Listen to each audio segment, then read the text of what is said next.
Romans 11, verse 13. Paul describes himself as apostle to the Gentiles. Eimi ego ethnon apostolos. I am apostle to the Gentiles. It expresses really clearly and succinctly his sense of calling. He was called, kletos. He was called, he was summoned by God. It wasn't something that he chose. In fact, it knocked him, as you remember, off his feet. It blinded him with the realization. It was part of the mystery of God's gospel working. He saw it. He saw it. The good news about God is not just for Jews. It was a fundamental shift in his life. And he saw himself summoned. Maybe you don't like the idea of being summoned. It does sound as if you're being taken off your balance. You are no longer the master of your own destiny. You are summoned to something else. But you've got to think of it like being summoned to jury duty. It's laid upon you. It's a burden. It's a duty. And Paul saw it also as a privilege, the privilege of being a citizen of heaven. He said, I am called to be an apostle to the Gentiles. And of course, in the context of Romans 11, it wasn't what everybody was called to. In Romans 11, he's talking about the salvation of Israel. He's talking about his own people. And that has its own significance and interest. And of course, Peter and James, other apostles, they certainly seem to be called, primarily at least, to the Jews. But Paul said, I am an apostle to the Gentiles. Here's my thought. It's very brief.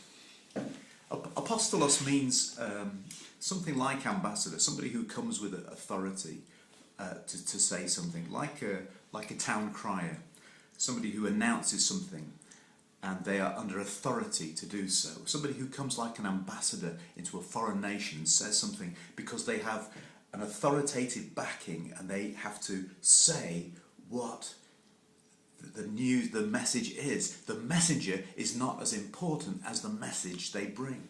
And certainly Paul saw himself that way. He saw himself as a messenger of something that was so vital, so significant, that it had to be said right. And you've got to hear it, mate. But he said something else. He said, I am an apostle to the Gentiles. I believe there's an apostleship that is absolutely crucial today.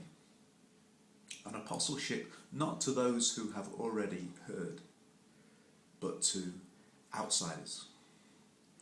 The word for Gentiles, ethnon, it just means the nations. And it was a shorthand way of saying there is us, the insiders who receive the knowledge and covenant of God. We are the insiders. We are you might say, the church family. And then outside are them, the nations. Paul's insight was simply that God had a word for the nations too. And he said, I am summoned, I am called, I am under orders to take that word to them. Jesus told the story of two sons. One son stayed at home and obeyed his father. One son strayed and went far away. And it could be, at the end of the story, Jesus makes a comparison between the son who comes home. You remember the story?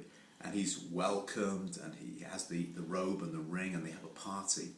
They bring the turkey out of the deep freeze, all that kind of stuff. And then the son outside, the son outside the party says, what's going on? What's going on? What? And Jesus makes a comparison between the son who stayed and the son who strayed. It could be that some people are called to the son who stayed. In the story it says, son, you've already had everything. You already have everything. It's like the church people, the insiders, the Jews, in Paul's context. You've already received everything. Why are you unhappy about these outsiders coming in? Paul said, I am an apostle to those outside. I believe there's a calling on people's lives, some people's lives, to not just stay cajoling the elder brother and cheering things up on the inside, but to move outside, called to be an apostle to the Gentiles, to the outsider, to welcome them with the robe